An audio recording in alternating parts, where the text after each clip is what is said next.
네, 다시 그림을 시작한 지 한 넉 달 정도가 되었습니다.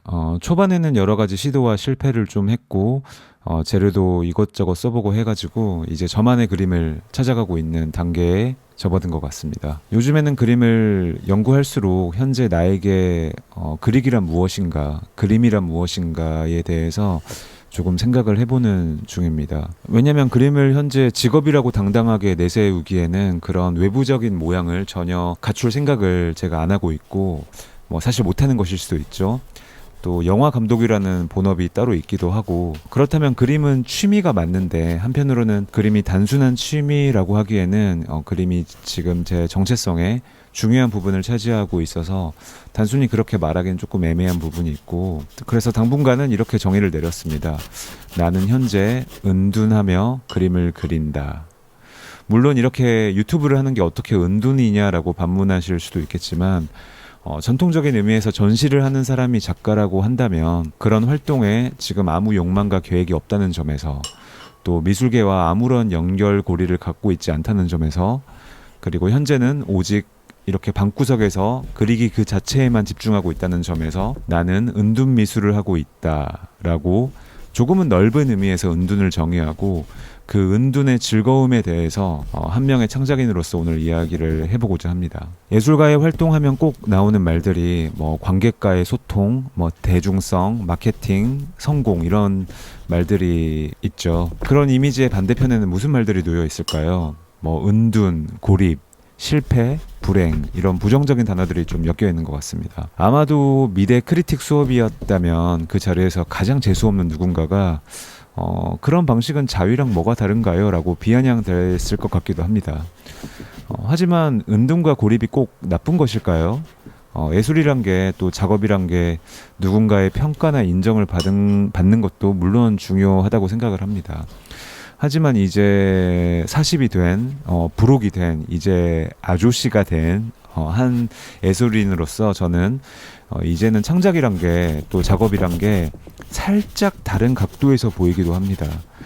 이제는 작업은 뭐 어떻게 보면 나의 운명이라던가 뭐 숙명이라던가, 또 남들과 어떻게 뭐 경쟁하는 미학적 야심이라던가, 또 자아실현과 인정투쟁의 도구라던가, 아니면 또 사회적 발언으로서의 어떤 무기라던가, 이런 거창한 생각들을 여전히 갖고는 있습니다만은, 또 한편으로는 그냥 예술은 단순히 요가나 달리기 같은 것은 아닐까라는 생각을 요즘 들어 부쩍 합니다. 물론 제가 요가를 해본 적은 없습니다만은 뭐 달리기를 매일 하긴 합니다. 무슨 의미냐고 하면 이렇게 예술 역시 나의 어떤 정신적이고 신체적인 건강을 매일 케어해주는 하나의 루틴이라고 정의한다면 그 정도면 충분하지 않을까?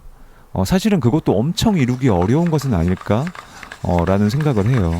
하루에 일정 시간을 할애해서 온 신경을 집중할 수 있다는 것만으로도 이런 예술 작업의 의미가 충분한 것은 아닐까라는 생각을 해봅니다. 작업으로 인해서 오늘 나의 하루가 풍요롭고 내일이 기대된다면 그게 전부가 아닐까라는 생각도 해봅니다. 제가 얼마 전에 저의 본업인 그 영화로 어느 한 영화제 이렇게 나가서 마지막에 이제 시상식에서 수상을 했습니다. 그래서 꽃다발을 받고 트로피를 받고 뭐 사진을 찍고 그런 일들을 하고 왔습니다. 제 먼저 차례에 수상한 어떤 감독은 되게 막 눈물을 글썽글썽거리면서 수상소감 얘기하셨어요. 이때까지 작업이 너무 힘들었다. 아무도 알아주지 않았고, 그래서 모든 고난을 보상받는 듯하다면서 울먹울먹 거리셨는데, 저는 물론 기대하지 않았다면, 수상을 기대하지 않았다면 거짓말이고, 당연히 기대를 했으니까 모든 감독은 이제 폐막식 시상식에서 기대를 하면서 앉아있죠. 제 이름이 불렸을 때 좋긴 했는데 그렇게 막 울먹일 정도는 솔직히 아니었습니다.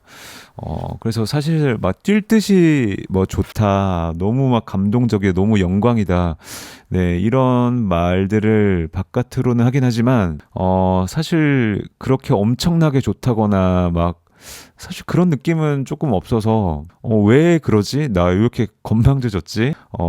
오히려 제 옆에 앉은 제 영화 출연자가 너무 뛸 듯이 기뻐해서 저도 좀 덩달아 좋아진 그런 느낌은 있었어요. 수상을 하면 마땅히 이렇게 느끼고 누려야 할 그런 깊은 감정들이 왜 잠시 나는 고장이 났을까라고 좀 생각을 해봤어요. 저는 물론 이때까지 작업을 하면서 또 어떤 공모의 당선과 또 판매와 뭐 시상식과 상금과 트로피 이런 것들을 엄청나게 바라였고 지금도 현재도 간절히 바라지만 막상 이런 것들을 이루면 그 도파민은 생각보다 오래 가지 않는다는 점에서 좀 매번 스스로 당황을 하는 것 같아요. 작업실에서 작품을 이렇게 출하하기 전에 외부적으로 발표하기 전까지가 저는 가장 흥미진진하고 좀 설레는 것 같아요. 그 발표 후에는 그게 그 작품이 제 것이 아닌 것 같은 느낌이 조금 그 어떤 작품을 수상을 할 때쯤에는 저는 이미 다른 프로젝트에 그 돌입을 했거나 이미 다른 작당 모의를 하고 있거나 다른 작품에 이렇게 감정이입을 하고 있을 때라서 그런 시차 때문에 그런 감정이 잘 들지 않는지 저는 수상 소감을 말하면서 네, 울지 않았습니다. 뭐 달리 할 말이 있겠습니까? 너무 뽑아주셔서 감사합니다. 감사하고 감사합니다. 라는 말들을 했습니다. 그러면서 집에 오는 길에 버스를 타면서 꽃다발을 들면서 오는 길에 뭐 이런 생각을 했어요. 그럼 나는 언제 가장 행복한가? 역시 저는 조금 클래식한 좀 재미없는 답변일 수도 있겠지만 이 직업에서 가장 큰 기쁨은 창작할 때가 가장 기쁜 것 같습니다. 뭔가 내가 아름다운 것을 발견했다고 느낄 때 오늘 내가 아름다운 것을 만들어냈다고 느꼈을 때 그 기쁨은 꽤 오래 가는 것 같습니다. 네, 그래서 제가 다시 이렇게 붓을 잡게 되고 은퇴했던 그림을 다시 시작하게 된 이후에 어떤 전시나 이런 거에 대한 생각이 별로 없는 게 좀 그런 이유인 것 같기도 해요. 첫 번째로는 지금 현재 이게 본업이 아니기 때문에 짜투리 시간을 내어서 그림을 그리고 있거든요. 그래서 일주일에 한 번 겨우 그림을 그리는데 이 그림 연구를 하는 데만도 저의 시간이 모자랍니다. 제가 만약에 그림을 다시 직업적으로 추구를 한다면 해야 할 일들이 그림 이외에 어떤 잡다한 일들이 되게 많겠죠. 그런 것들에 시간을 할애하고 싶지가 않아요, 지금은. 그래서 지금은 창작의 즐거움이라는 그런 알맹이만 쏙 빼먹고 싶은 마음이 너무 크고, 그래서 다른 것들을 할 여력도 없고 여유도 없고 그런 욕망도 별로 들지도 않고, 네, 이런 저의 작업의 형태를 아까 제가 말했듯이 은둔예술의 한 형태라고 본다면 저는 요즘 부쩍 생각나는 한 예술가가 있습니다. 네, 1920년대 태어나서 미국에서 활동을 했던 비비안 마이어라는 사진가가 떠오릅니다. 뭐 너무 유명한 사진가라서 아시는 부분 아시겠지만 이 사진가는 평생 은둔을 했습니다. 은둔을 했다는 뜻은 뭐냐면 사진을 엄청나게 많이 찍었는데 생전에 단 한 번도 발표를 하지 않았어요. 찍은 것들이 한 15만 장이라고 하죠. 15만 장이라고 하면은 정말 어마어마한 작업량인데 정작 이렇게 프린팅을 한다거나 현상을 하는 경우는 거의 없고 그냥 필름체로 놔둔 그런 자료들이 어마어마하게 쌓여 있다고 해요. 죽은 다음에 어떤 다른 사람에 의해서 우연히 발견이 돼서 세상에 이제 알려지게 됐는데 그 비비안 마이어가 생전에는 그 가정부로 일을 했어요. 그래서 가정부로 일을 하고 그 번 돈으로 길거리에서 사진을 찍고 네, 그렇게 작업 생활을 했다고 하는데 그 사람은 어떤 기분으로 작업을 했을까? 전시라는 거를 전혀 염두에 두지 않는 발표라는 거를 아예 생각도 하지 않는 사람의 그런 작업이란 건 어떤 것일까? 네, 물론 우리가 알고 있는 어떤 뭐 반고흐나 세잔이나 이런 사람들도 외부 활동보다는 이렇게 은둔해서 자기만의 예술적 과제에 몰입하는데 거의 대부분의 시간을 쓴 사람들이긴 하지만 네, 비비안 마이어는 되게 극단적이잖아요. 네, 아무도 그 사람이 그 사진가라는 사실을 생전에는 몰랐고 지금 저의 어떤 기분으로 대입을 해보자면 비비안 마이어는 전시는 절대로 할 수 없어 절대로 안 할 거야 라는 그런 마음보다는 그냥 너무 바빠서 작업 자체의 즐거움을 누리는 것만으로도 시간이 모자랐기 때문에 자꾸 이렇게 뒷순위로 밀려서 그렇게 된 것이 아닐까. 결과적으로 그렇게 전시는 안 하게 된 것이 아닐까. 네, 그런 생각을 해봅니다. 네, 우리가 알고 있는 그 위대한 그 다윈이라는 사람도 그 진화론을 정말 세기의 명서인 그런 진화론을 발표하기 전에 생뚱맞게 따개비 연구에 갑자기 꽂혀가지고 따개비 연구를 뭐 10년을 했다더나. 네. 그렇게 그 어떤 사람들이 하나에 꽂히면은 뭐 발표고 중요한 발표고 뭐고 그런 걸 다 잊는 것 같아요.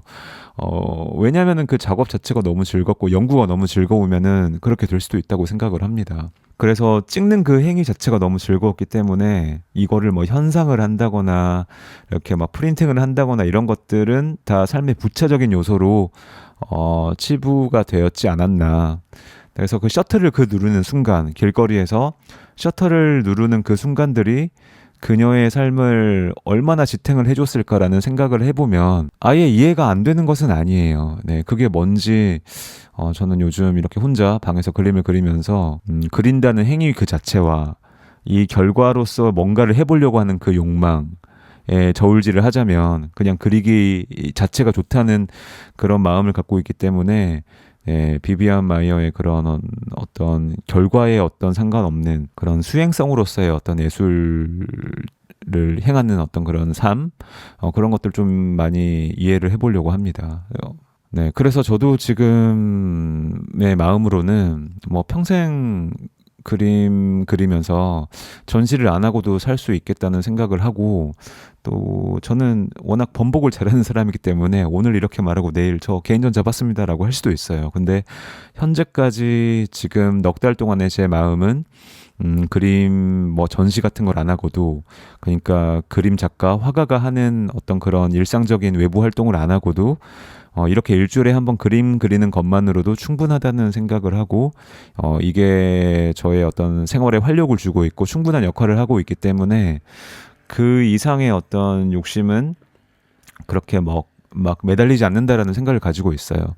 물론 여기서 뭔가 더 기회가 생기고 그 다음에 나의 작품을 많은 사람들에게 보여줄 수 있는 기회가 이렇게 굴러 들어오고 그렇다면은 마다하진 않겠죠. 그런 게 생긴다면은 어떤 제 활동의 어떤 보너스, 네, 인생의 보너스라고 생각을 합니다. 반대로 말하면 평생 나에게 전시 기회가 주어지지 않더라도 그걸 저는 불행이나 무슨 실패로 규정하진 않고 오히려 이 자체로도 만족을 하면서 살 것 같다. 물론 이게 저의 본업이 아니기 때문에 할 수 있는 생각이기도 하고 그렇기 때문에 가능한 어떤 제 어떤 마음의 자유인 것 같기도 합니다. 그런데 또 은둔이라는 게 또 정의가 뭘까라는 생각을 하면 또 개인전을 한다고 해서 사람이 많이 오는 것도 아니잖아요. 그래서 개인전에서 100명 오는 것과 이렇게 유튜브로 해서 1000명이 보는 것 중에 뭐가 더 은둔인가라고 생각을 해보면 오히려 오프라인 전시를 하는 게 더 은둔적인 행위가 아닌가라는 좀 네, 그런 생각을 해봅니다. 나중에 또 저의 마음의 신경이 바뀌거나 아니면 그림에 대한 어떤 저의 정의가 바뀌거나 정체성에 어떤 큰 변화가 있다면 네, 그때 다시 저의 변화된 심경을 고백하는 영상을 찍도록 하겠습니다. 당분간은 이렇게 계속 그림을 그리겠습니다. 네, 오늘 영상은 여기까지 마치겠습니다.